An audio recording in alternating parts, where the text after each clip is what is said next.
You, Brian? Yeah, just guess what we forgot, Mr. Ian. Yeah. Dang it. I just started it. Do you mind if I take a couple minute bathroom break real quick? Yeah, there you go. Yeah. Okay, let's good time. So let's do 5 minutes for a break. Get your stuff going, and away we go. Okay. Yeah, Brian, I want to touch on the whole sacrifice thing. Yep. Really good connection personally. Great. We'll do it when we come back. Yep, we're in that section, so let's enjoy that. Yeah, did you find my ibuprofen? Oh, I didn't. Where was Put it? it right on your tray there. Right on my tray. Snack over there. Right on my tray. Blood stains and- Oh, I see it now. Thank you.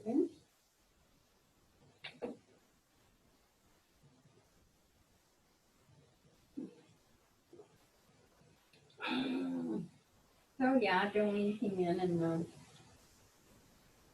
and she came in early because she has to go run off to Gloria. I said, "Did you get the vacuum cleaner out?" "Oh, well, yeah, but mine had it upstairs." I'm like, "Oh." Anyway, I'm dealing with it. So we're having a meeting tomorrow. Having a meeting. Oh, get it all sorted out. Yeah. Look at this.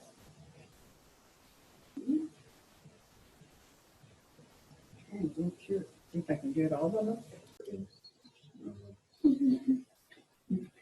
Buying a rifle tomorrow for gun season. Bring more meat home. Yeah, more hunting. Okay, Mr. Ian, are you back with us? I'm back. There we go. As we sorry, I grape went down the wrong path, so we'll try and survive the evening. The sacrificial system is different for every caste. So you have 4 castes, therefore you're going to have 4 levels. I'm just going to break it into 2 levels tonight, so that you have an elite level of your what we would call middle class or upper class, and you have a lower class sacrifice. The upper class sacrifice we call the Vedic ritual, and the specific one is the Vedic fire ritual. Now, for me, I have an interesting fire ritual. I set my thermostat in my bedroom to go on when I wake up and to go off 15 minutes after that. So my little fire ritual is to turn on the heat. Okay? Now you can imagine every family in America does the same thing, right? Somebody gets up, somebody gets the heat going, somebody gets the house warmed up, and you can go about your day, right? Yeah, this Makes sense. for us. Yeah, we don't use a thermostat. Yeah. No, somebody has to throw a log on the fire or do what you're going to do. What you're going to discover is that Hinduism spiritualizes what is completely normal to every human being. They make their entire life spiritual. Americans make moments in their day spiritual. Hindus spiritualize their entire life. So what we call turning on the fire, to them is their ritual. It's a high class ritual, the fire ritual. That you need fire. Fire gives you energy. Fire gives you warmth. Fire gives you those things that starts your day well. Fire is a spiritual experience. You do it twice a day. You arise at dawn. You purify with water. You light the household fire. You raise your arms to the household god, and the one I was researching was the god Agni, and you chant your mantra. Om, Om, Om. We meditate upon the glorious splendor of the vivifier divine. May he himself illuminate our minds. Om, Om. And their day begins. And then they'll do it again. And so the lower class, we call the Puya, and they often worship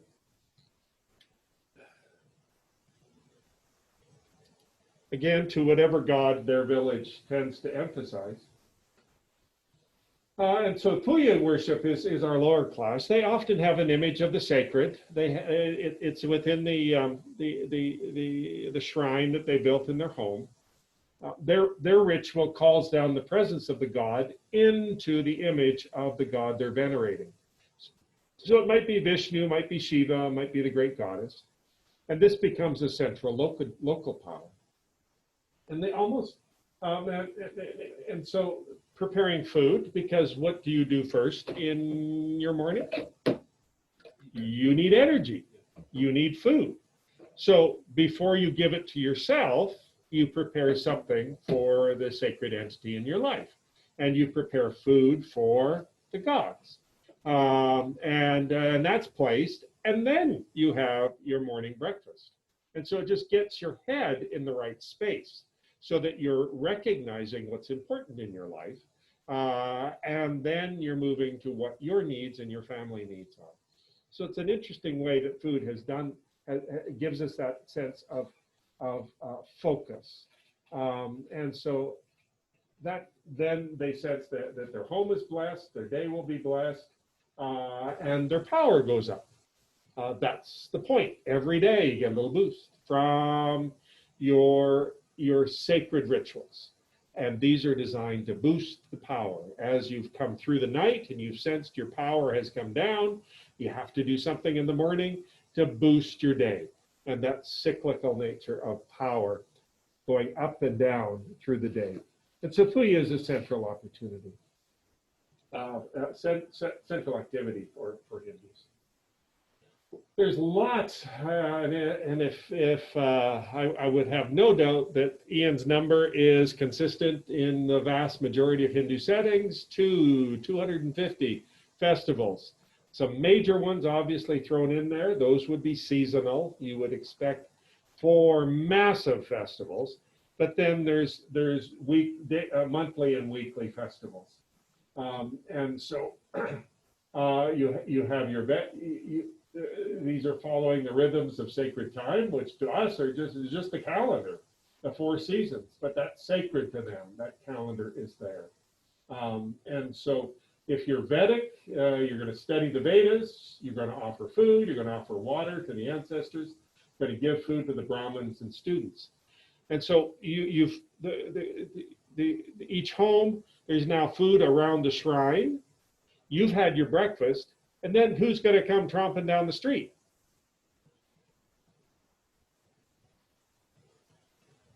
Did you experience that in Indonesia, Ian? Who comes tromping down the street a little after you finished your breakfast? I don't know. The Brahmins, the students, the mendicants, the ones that are living a life of poverty. They have nothing. They come tootling down the street wanting breakfast. And so you'll take whatever's extra and it goes outside. And you'll feed those wandering souls that will come by your house, and you'll give them whatever's left. And that will be another sacrifice that you will make. And we'll see that even more probably in Buddhism.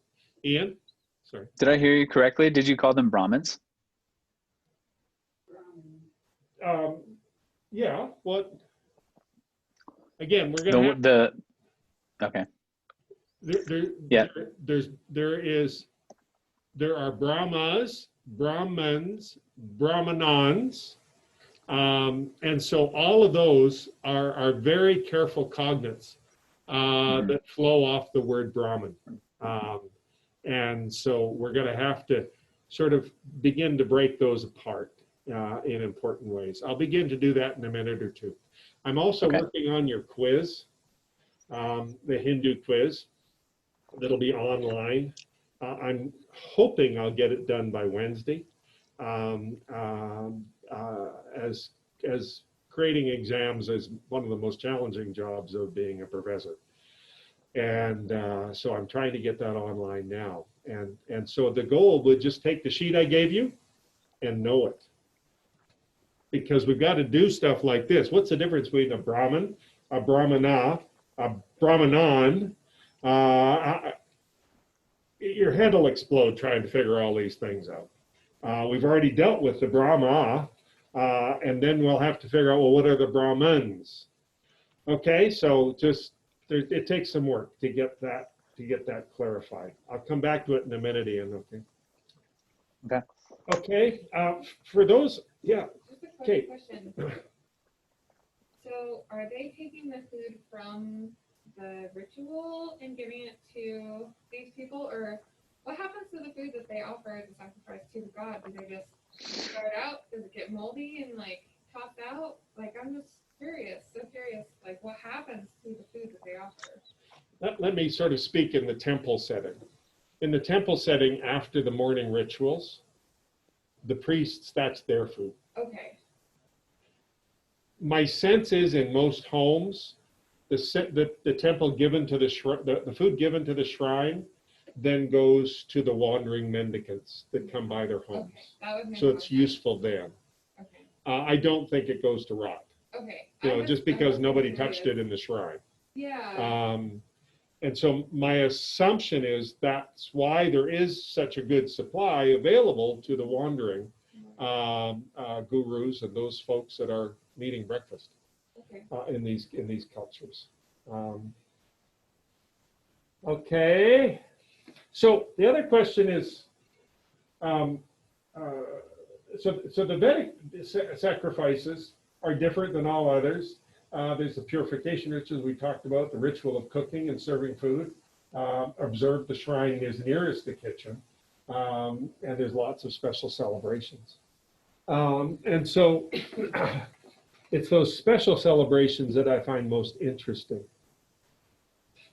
And the one that I find most fascinating is what's called the Holi Festival, H-O-L-I, the Holi Festival. And this is to represent the play between Krishna and Radha. And so here's the story. The great fire signals the beginning of Holi play, representing the play of Krishna and Radha. And a carnival-like atmosphere rapidly develops. Boys run about dousing people with mud and cow dung water. Staid women dump buckets of buffalo urine on men's heads. Colored water is thrown around on everyone. Erotic dances portraying passion and copulation takes place. Many people drink bhang, which is marijuana mixed with sweetened milk. And every street reverberates with hymn singing and shouts of holy joy. Holi is a time of license and frenzy. Okay? That's hilarious. That's an annual festival virtually everywhere where Hinduism is celebrated. Sounds a little barbaric. Going on. It's a bit what? What was the word? Barbaric. Barbaric. Oh. Okay. What are they doing?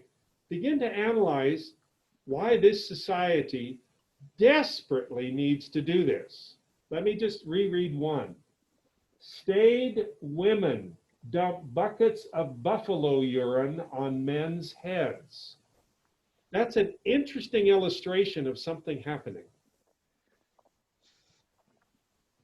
Well, they're just letting loose. Yeah. Totally. Yeah. No restraint. And why do they need it? Too much structure? Okay, so the structure of the caste system, even if it's been outlawed, is very much present in Indian society. Incredibly structured. In fact, dharma means living your caste.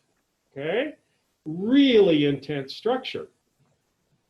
What's Holi play day, weekend doing for them? Purifying them. Structure of the caste system. They're letting go, aren't they? Yes. Ian, I missed your word. I said purifying because they're like letting go of all the. Yeah, the stress of that. Yeah. We call these role reversal celebrations. We'll see them in many of the major religions where they get to reverse their roles. Think of American society. What role reversal celebration do we have? I would argue we have one.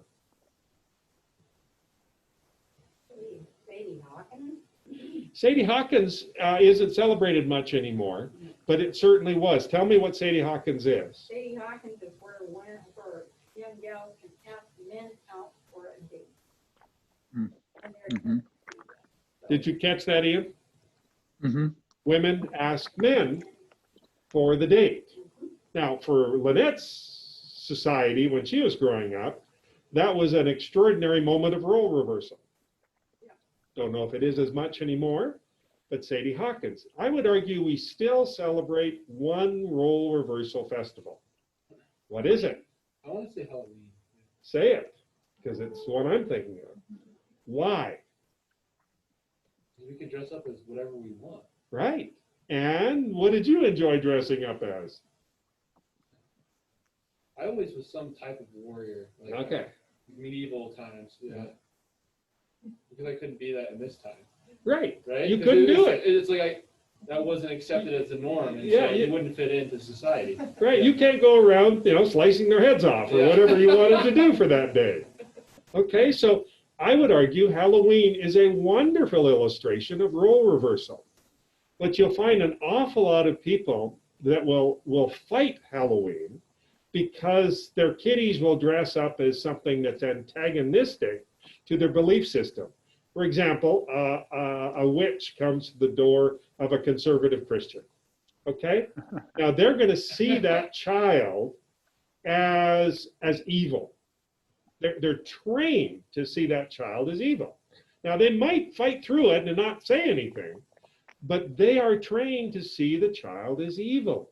What would happen if we began to realize that we need role reversal, and in particular that conservative Christian family needs role reversal? Why? What is it in the human psyche that needs this? Inner child, There's an inner child in there, yeah. Imagination, creative expression. Does every society create boxes for every individual that they expect them to live in? Yeah. Okay. If you were a slave and you had a master, what would be accomplished is on Holy Day, you became the master and they became the slave. What happens, folks? Not good. Understanding. Well, everybody has to respect it. The important part of it is you have to switch roles like this, and so this is part of the expectation of that day. What will happen in the psyche of the master when he is now the slave? Compassion. empathy, understanding. Empathy will instantly grow out of this, won't it? So it's really a structured way of creating empathy within social society, is why it's such a fascinating exercise. And so that becomes the point of it, is to help people be empathetic to those, to help the powerful be empathetic towards the powerless. Now let me read it again. Staid women dump buckets of buffalo urine on men's heads. Folks, what's going on? Because the Between men women and feel Ian? the women don't have a lot of authority or choice in what goes on every day, and so they're they're using that power on that day to do whatever they And the want. men are to take it. They're getting back. The men are to take it. They're not to be angry. They are to take it because that's the way they're building empathy with the difficult lives of women within their context. So it's an important psychological Any ideas? catharsis that we need I would argue in March or April, McCall needs a color festival. Okay, I've tried to do this a couple of years, trying to do something to create a color festival in McCall. And so I'm going to keep talking about it till it happens. I think Lynette loves to say all winter we have gray and white. That's it. Those are the two colors we get to enjoy. And you wonder why we're in a stupor of depression as we come out of our winters. And so the first day of May seems to me like a really good day to have a color festival as we come out of this stupor that we're in. And we transform our society by giving our community a new festival. It comes from Holy Play, because that's what they do. They throw color everywhere. We're not going to do all the rest of the stuff. We won't get away with that. But wouldn't it be nice if we reversed our perceptions in one sense, that we have a color run, where if people are on a run, they get color thrown at them. And they end the run in just all these myriads of color. They wear bright clothing for the weekend. They do something different. This is the one, folks, that I think we need the most of. We need to invert what's happening in our society. And I would argue the Holy Day gives us a really good chance to throw a new festival into our lives that would be very meaningful psychologically and socially. That would help us as we feel just totally degraded by the end of our winter season. Does it make sense how when you study somebody else's way of living, you can come up with a really good idea on how your life might be better? So, got that, folks? Holy Play. Right?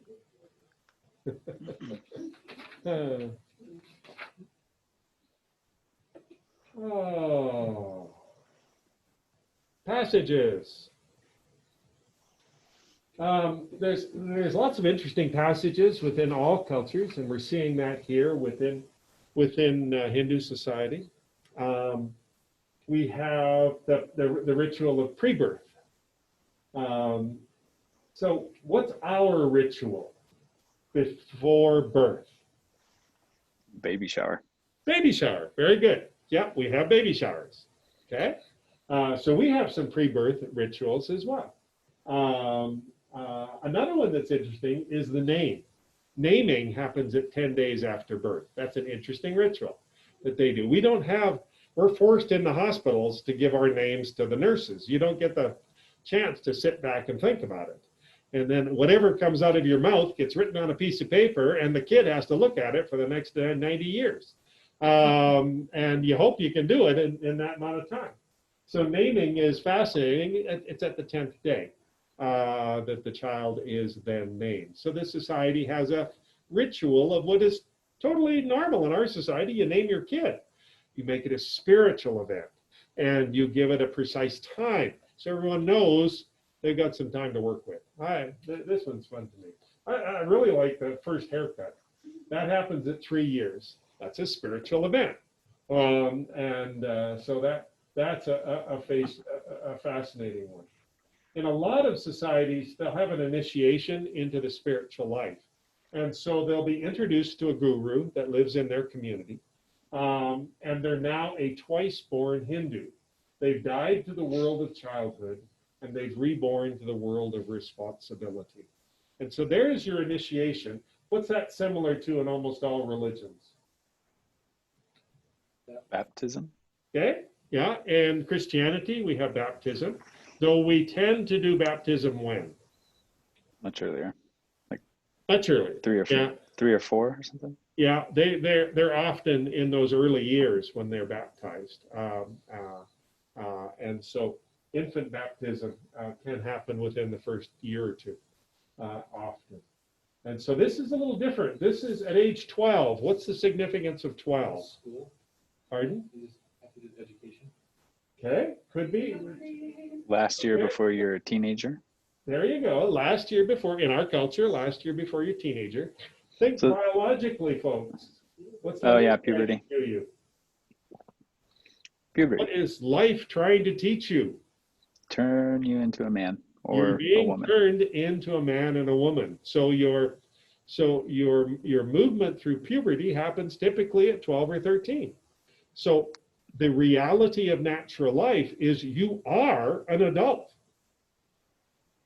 You can have a baby. Before that, you couldn't have a baby. You can create a baby. You can impregnate to create a baby. Couldn't do that before you were 12 or 13. So in the ancient societies, they saw that as the marker from childhood to adulthood. What do we do in American society after 12? When do we consider somebody an adult in our society? 18, Later. okay? So we have to drag them from 12 all the way to 18. They could make a baby when they're 12, 13, or have a baby. We don't want them to until we consider them an adult and they're 18 years old. So there's a 6-year gap right in our society that we try and manage these kids that have all the biological aspects necessary to create. And yet we're trying to drag them into a later date simply arbitrarily. And so that's a real challenge for American society, is this arbitrary nature we treat creation. For them, they just sort of make it. Get that sense, they can do it. The mark on a woman's head, that's a mark of marriage. So if you see the vermilion dot, that's like our wedding ring. Okay. Oh, So interesting. there are other reasons you'll see gurus with dots, but the vermilion dot on their forehead is the wedding ring symbol. And How that's would you interesting. classify the guru? When you say guru, like, what is that? How would you define that in this context? Okay. So it's someone that is going to withdraw from society as aggressively as possible so that they can work on the spiritual life. And that they then are capable of sharing that, what they're learning because they've withdrawn from society, with others that come to hear what they have to say. Though there can be hermit gurus that don't talk to anybody. I think many of them try and, they do narrate and relate to people. Some of them formalize that, and you'll go along the outskirts of a temple, and you'll see gurus in the sort of the enclaves of the temple walls, kind of thing, and they'll be there, and people can go by and talk to them. So they can be forest gurus where they're out of it, they're gone. They can be city or temple-based gurus, but typically they're detaching themselves from the daily life and then trying to find that which is within by not doing anything other than searching within and then sharing what they found. Does that make sense? Yeah. Okay. So how can anybody do that? That's a pretty good question. You can do that if you do what? How could you be a guru in any society or any setting? How could you be a spiritual guide, if I broaden the term? A guru is a spiritual guide. How could anybody be a spiritual guide? And if they want to dedicate their life? Yeah, how could they become a priest? Study. Okay, you've got to study, you've got to find a mentor, you've got to find an ability to know something so you can do it. You got to give up everything else. You've got to give up everything else, but if you give it up, somebody else has to take your burden. You've got to have a family that has enough children that you can transfer your responsibilities to somebody else. And so families will typically plan this about who could be the person that could go into the priesthood, whether it's a guru in Hinduism or any other form of religion. Families will often plan for this like they plan for everything else. They'll plan for a daughter's wedding. They'll plan for this person to be go into the priesthood. And they'll begin preparing that because it takes a lot of resources to do nothing. Right? Yeah, you can go for your daily walk and get breakfast just by, bouncing around town. But it's still expensive to do nothing because of all the necessary. So it's a challenge for families. So they often plan for one of their children to be someone who's spiritually engaged as a priest. So marriage is a ritual and death is a ritual. The difference on the death side is they're cremated on a pyre of wood. And so what they'll typically do is they'll build a pyre. The oldest son is to gather, and they'll put the pyre on the best river they can get to, the most sacred river. If they can get to the Ganges, great, but most can't. And they'll put the body on the funeral pyre, they'll put it out in the water, and they'll light it. And that's their ritual of death that they are engaging with. Then the oldest son is to gather the bones, and if they aren't on the Ganges, to take them to the Ganges, and that gives them that sense of success within their death rituals. And so why does that sort of make sense? Why is Hinduism with a funeral pyre sort of make sense for successful social creation? Why does this one sort of work for them? What do we do? Put in a casket. Put them in a casket, and put the casket where? Underground. Underground, okay? Now that only takes about 3 foot by 8 foot, but multiply that by billions for generations. How much land left would you have left in India if you did that? Not much. So this is a wonderfully conservative way. And why do we put our dead into the ground? And so we've been living life, we die, and because we expect that somewhere over here, we're going to be reborn again. And so religious life will say you'll be reborn and you'll go to heaven. Or something will, and so you need your body to be able to go to heaven. And so we keep the body, and so it can be reborn again, and with a new spirit. I mean, it's a spiritual way, and so we put everybody in the ground. Why does the Hindu not care about that? What's going to happen at death? Nothing. Well, they definitely don't need the body. What's going to happen? They're gonna, I guess they're gonna reunite with Brahman or Source. Okay, if they've lived a good life, yeah. Yeah. Okay, karma is karma, and they've lived an average life to a crappy life. Now what's going to happen? They're going to be reincarnated, so they don't need their body anymore, because what's important, their spirit, their soul, that which is their Atman, is going where? To another being. So you don't need the body. We need the body in our culture. We park it in the ground. They don't need it. That which is most important, the Atman, has now migrated to another living being. And it's already going again. Okay, so you can get rid of the body. Okay, so you see how the assumptions and the premises that we use build our lives and our rituals and how we think about it. Now, let's get back to the guru. Okay, now what's the picture tell us about what life is like a guru?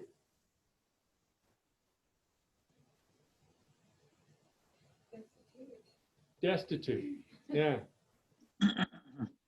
Yeah. What's it tell us? Destitute. Start at the top, work to the bottom. Yeah. No attachments. No attachments, absolutely, because we attach to our clothes. So there's no attachments there, is there? It's the simplest clothing you could find.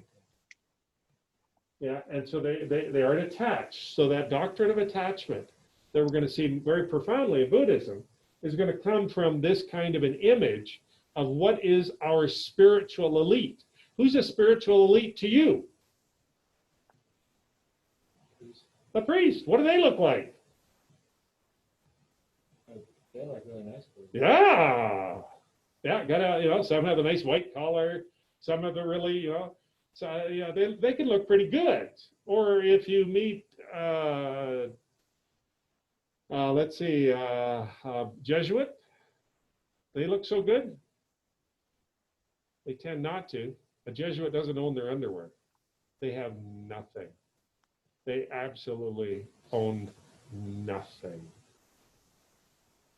This guy, imagine he just found it somewhere. he only owns it because he's wearing it.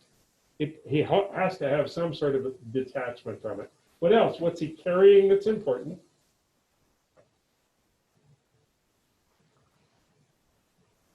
Pail for water. Yeah, possibly for water and food. So when he hits that mom's house as he goes by for brekkie, he's got to have something for her to put it in. And so he carries his bowl with him. And that's his way of going through life. Folks, this is the spiritual elite of Hinduism. Something is very different here. What they're searching for is very different. I would argue that this probably is what a Christian should look like, is that.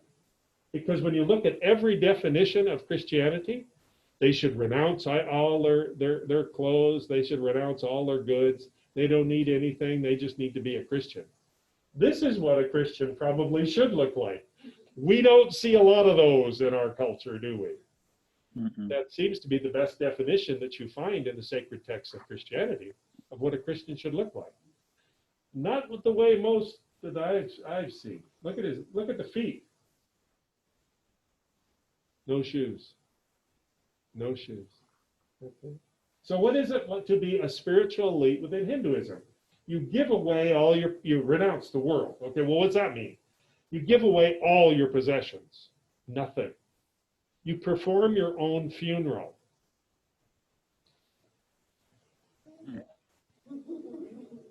Let that sink in. Telling your entire community, you no longer exist. Your body does not exist. It is meaningless. You are dead. What an interesting ritual you would have to go through. You shave your hair, clip your nails, take a bath. You say farewell to your family and never think of them again. A little worse than just having a funeral, folks. You know I'm still alive, but I'm never thinking of you ever again. Why? What does family do to a spiritual elite? We've talked about the body, so that the funeral makes sense. What's this family stuff? Keeps them attached to the earth plane. Their family is your attachment. Yeah, it connects you to the earthly plane. It's part of your desire. You want your family to do well. You want to take care of your mom. You want to take care of your dad. You want your kids to do well. It drives you into desire. It drives you into passion. And it drives you to the wrong place because that's not where your spirituality can thrive. It's in a different place. You've already got it. You need nothing. You have already got everything you need. You just need to figure out what it is. And you've got to, so everything else is meaningless because you've already got it. You live as a beggar wandering free. One's duty is to seek liberation, freedom. Think of how we use the term freedom, especially in this election. Wow, he's free. Is he not? No attachments. The greatest day we ever had is the day we left I left corporate life and went to seminary in Pasadena. We sold our house. I paid off the whole mortgage. I had no debt. We paid off everything. Our car was paid off. Our house was paid off. We loaded up the van and I went to seminary. Wow, was that ever freeing. I've never felt like that again. It just hasn't happened. Because every attachment we had to our suburban house in Edmonds, Washington was utterly broken. And we were free to engage in the spiritual life. And it was wonderful to be able to do that. And so that moment is so rare in our life, but it is the goal of the Hindu tradition. Comments? Sounds extreme. Yeah. Why does it need to be? Right.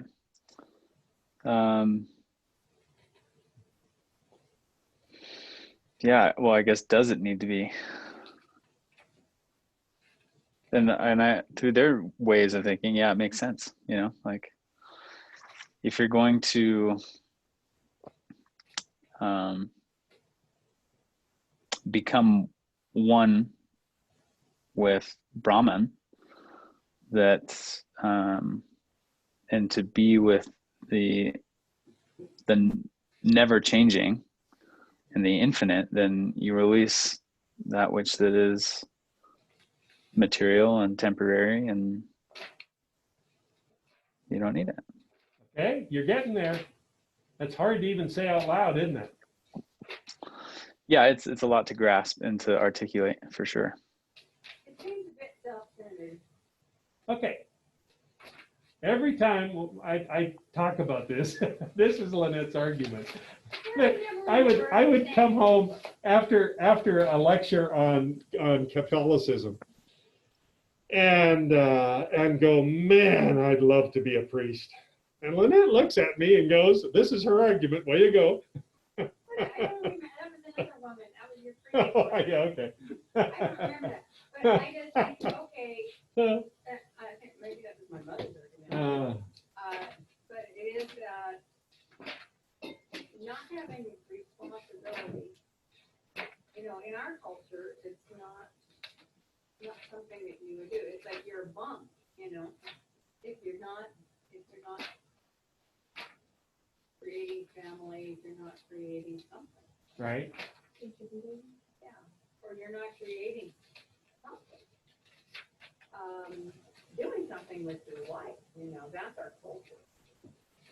What does that, I think as an artist, I think about pursuing the creative life and how if you're really dedicated to that, what you hope for as a patron, that somebody will take care of you to be, so that you can pursue a greater thing, you know. But I see we have, I'm thinking of certain people in our lives, Brian, that are like this. I'm thinking about our Sunday visitors Yeah, who is like this. yeah. We do have, It's exactly like this. we do have. Minimal. And he moves from one meal to the next. Yep. And he has a great spiritual depth. I think I know a person in town that's just like, they're kind of a fixture. They're always around, kind of sitting at a similar place with their dog. And you wonder, like, how do you feed the dog, you know? Yeah. You know, it kind of seems like it's hard for him to feed himself, you know?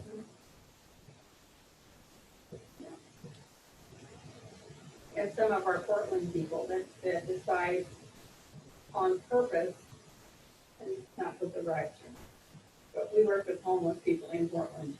And there were some people who chose to live as a homeless person. It wasn't circumstance. This was the lifestyle that they chose. And they would take advantage of eating at the shelter, you know, and chose to live free from any responsibility. And they will say this deliberately and mean it. And you know it's true. It's not, oh, well, I could have done better, but this is my choice, and I've chosen to become a homeless person. Most of the responsibility they choose to flee from has been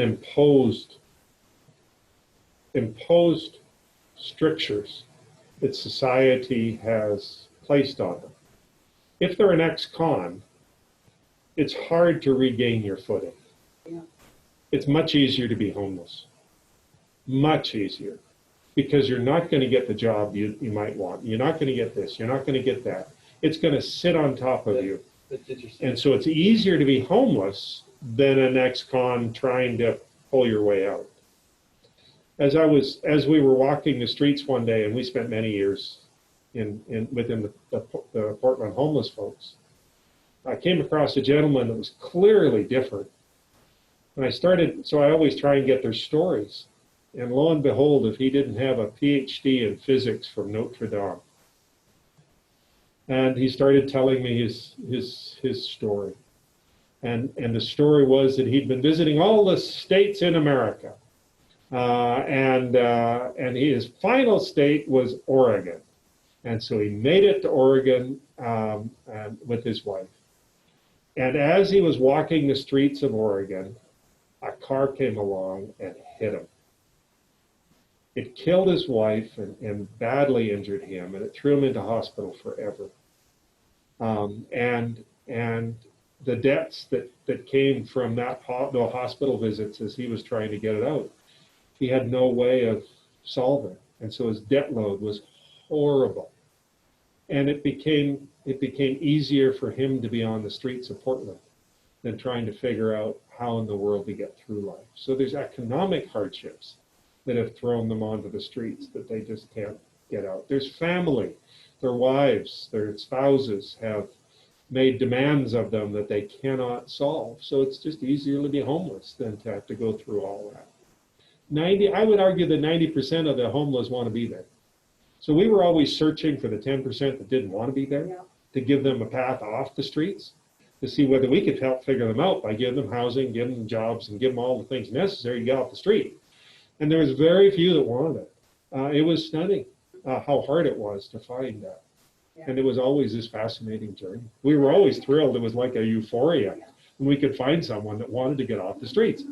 And so then we'd go to work, and we'd provide housing and jobs and everything else we could figure out how to make it fly for them. They had empty beds. I have to always done most of the time. There were at least, I don't know, maybe 6 empty beds in the men's institution where all they had to do was say, I'd like to go into rehab or whatever. All they had to do was sign up and say, I'd like to make my life better. And there would be empty beds.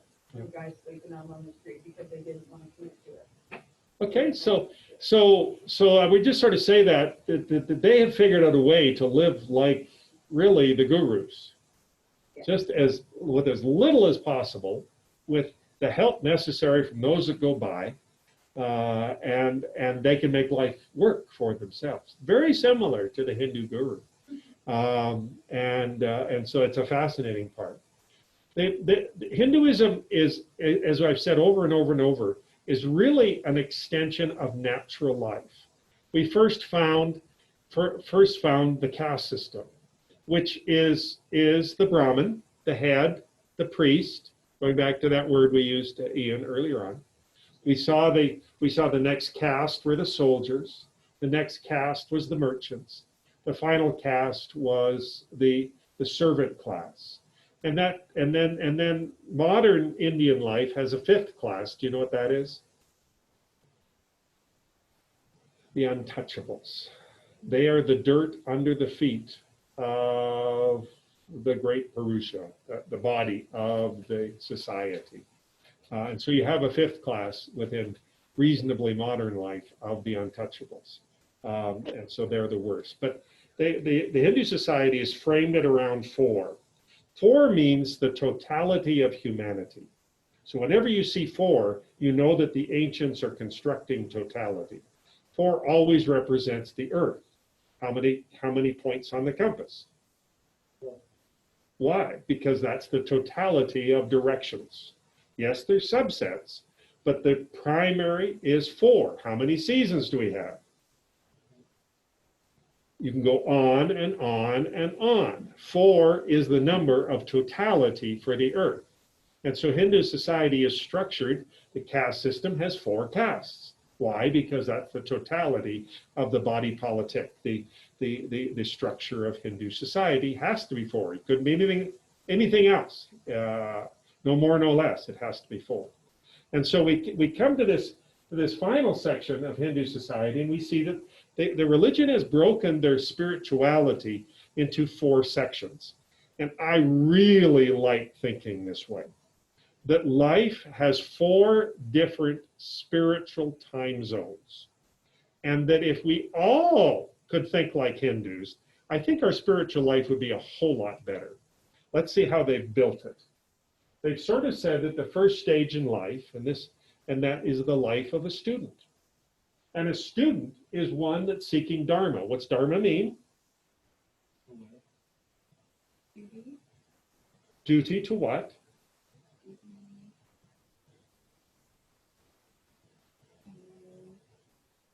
Duty to live in your caste.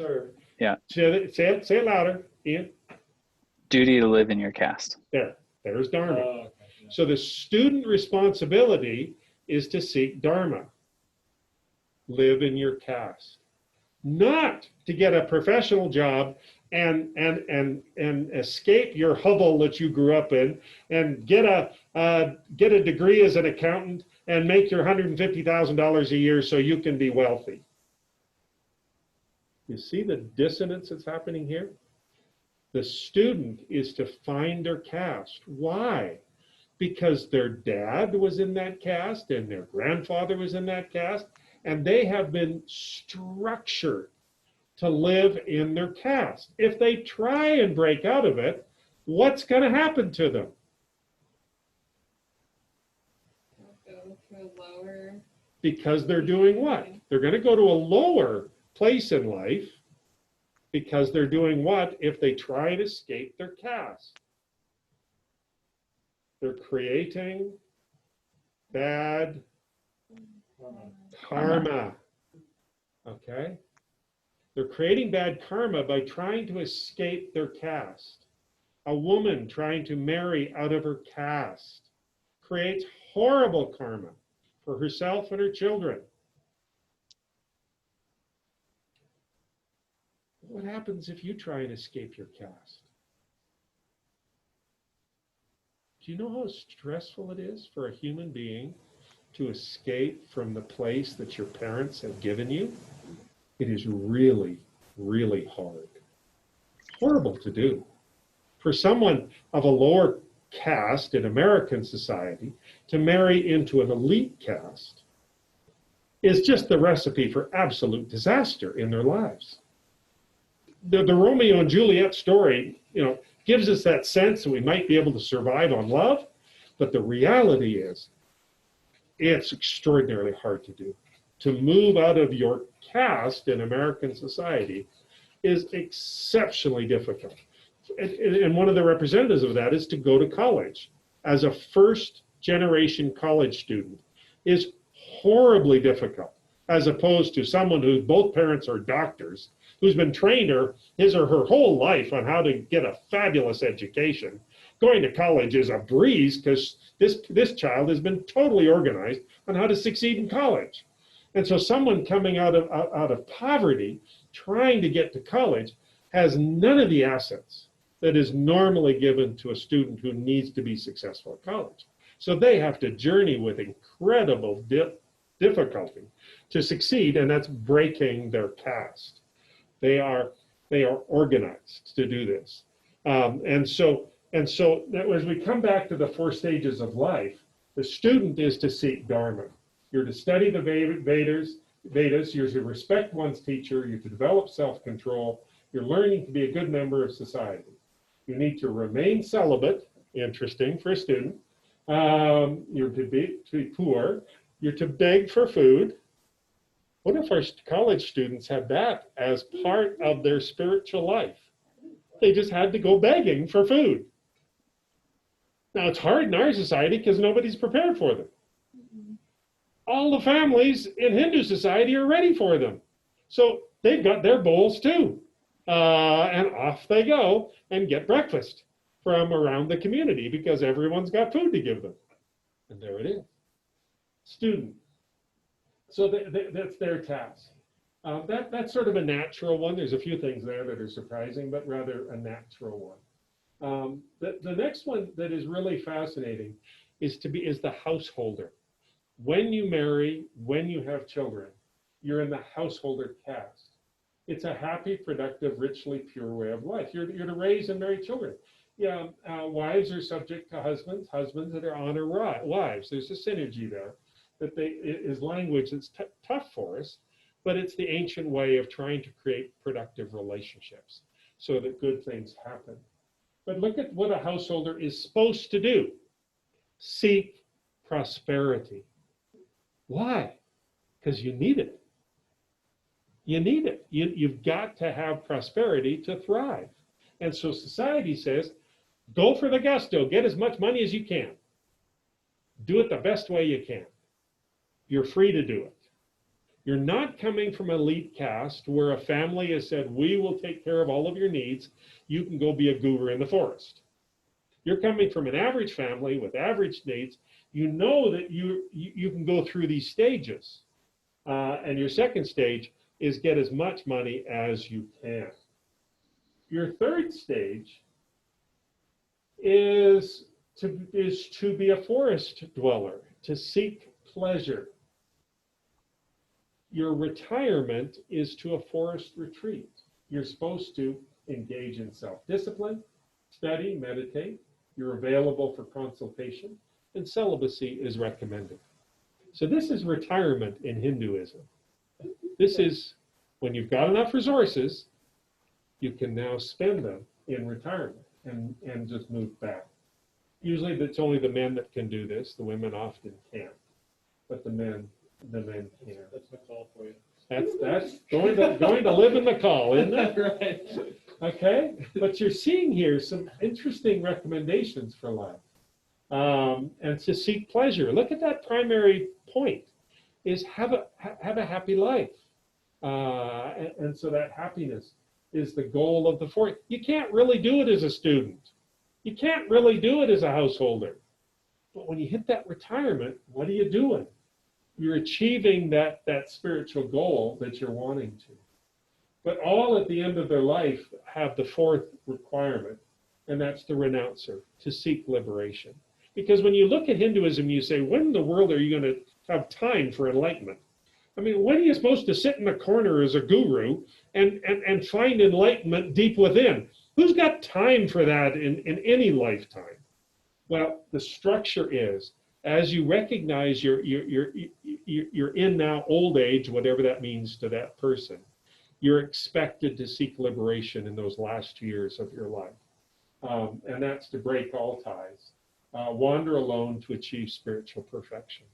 It's very interesting that this is very similar to the Inuit tradition, where the elders are expected, as they arrive in the latter parts of their life, to just walk onto an ice floe and be gone. It's very similar. Now, why would these two cultures do this? What is going to happen your last year of life?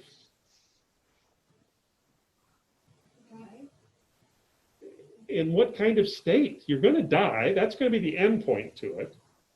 Enlightened state. You're going to be what, Ian? Enlightened. Okay, but what's that mean? Okay, they're giving you freedom to chase that when you are now in your last couple of years of life. You've got the freedom. You should be doing it. But what's that doing socially? What's that? What's the reality biologically with what's going on? How's this all so normal in a way that we don't even understand? Yeah, they're already starting to let go. Yep. I'm thinking about your dad, Yeah, my dad's 90. and he just broke a hip last week. Yep. And what happens at this stage is, it's a very weird thing that happens to your pigment. Your skin becomes lighter, your eyes become lighter, the lines around your mouth become lighter, you become more translucent. Your skin is more translucent. You don't eat as much. You don't have the desire to brush your teeth or to put your teeth in. Your hair falls out. All this kind of stuff happens. Your bones become brittle and you become kind of a powder.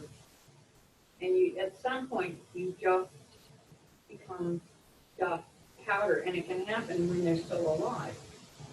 And so this fight to try to keep things together is a real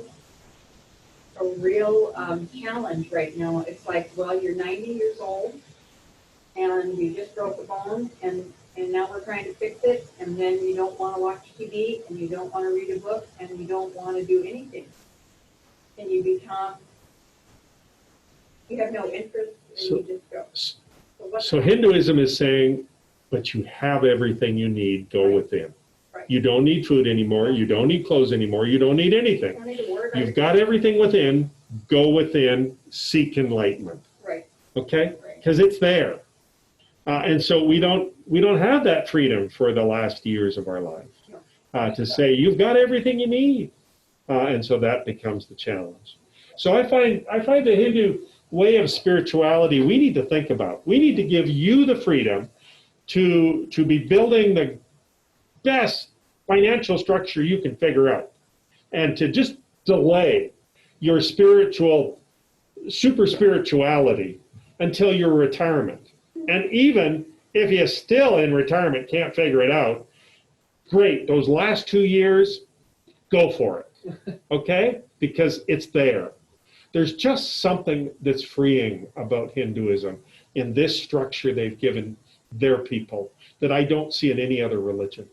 And I really like it. I think we need to give each other the freedom to have a variety of spiritual planes that we can move from, and so that we can allow them to do what is absolutely necessary. And then if you say, well, we want you to be a spiritual lead, that's crazy at your stage in life. Go for the prosperity that you need to be successful in life. Go for it. That's a freedom spiritually to say, well, but if I make money, I can't be spiritually pure because I'm not focusing on what I have. There's a freedom there that Hinduism has because it's so natural. So Hinduism's message to the world is there are many paths. It's appropriate to different people depending on their own past karma and their spiritual perfection. Converting others makes no sense to them because they'll find their own path. The Vedas present the truth in an ultimate way not found in any other religious path. So that becomes their message to everyone else. Okay, and so this week, as we close down, finish the Gita, get that done. Thanks for wherever you are. But the task I'd like for you to do is the project. Okay. And to try and figure out what you'd like to do as a project. That's the task. Did you work on it this week? Yeah, this is what I. That's what I think I did as I muddled this up. Ian, did you do that for this week? I didn't, only because I don't have the reading that you've printed out, I think, for the students. That's fine. And so this week, if you do that, and because I think I changed my calendar because of the weeks. And this is one of those items that I didn't change the slide, but I changed and I moved everything around. Yeah. So I'm thrilled this week or next week. Good news, you're done. And so the issue is I'm going to send out the notification on the quiz sometime this week, and when I get it done. And then you're going to have 2 weeks, starting from tonight, you've got 2 weeks to get it done. Okay, so it's really going to be a week and a half now because I didn't have it ready for tonight. And so my sense is I can get it ready by Wednesday. It's a 25 question. All it is have you memorized the terms? Okay, that's it. That's the quiz. And so just take your terms and figure out how to memorize stuff. And that's what you need for the quiz on Hinduism. And so I'll do that for Buddhism and Jain, or I won't do it I'll just do it for Buddhism. And then a few of those questions will be on your phone. So, yeah, and anyway, I hope you realize you need them. Anyway, that's what we do. Okay, finish your project then, Mr. Ian, and get ready for the quiz when you can get it done. If time escapes us, I'll probably extend that for an additional week because I'm chewing up the calendar right now, and I'll try and get that available to you. Okay. Hey, Brian. Yes, Mr. Ian. So being at a distance, I haven't found anything that gives me context for the project on the portal. Does that make sense? Yep, I do. Yeah. Okay. That's fair. So for me, when I do the assignments, I click on the assignment. Right. And then it takes you to the place where you submit it. But Dr. Brian writes a little bit at the top about like what exactly he wants in the assignment. And that's just what I write my assignments from. I mean, he kind of says for this one, go through, let's see, what was it? Go through the Journeys of Transformation packet. Right. So this thing, Which- take a look at what other students have done, think about your project, and then write like a short paragraph. Exactly. Yeah, and I just don't have that packet. Oh, you don't have the packet. The digital copy's online at the top of the iLearn. Okay. Would cool. you check that out this week? I will. Yeah. Yeah, you just, I didn't have it at the start of the class when I was announcing it. It arrived later, and so it's there. So just pull it up as a PDF file, and you'll see all of the religions of India stuff.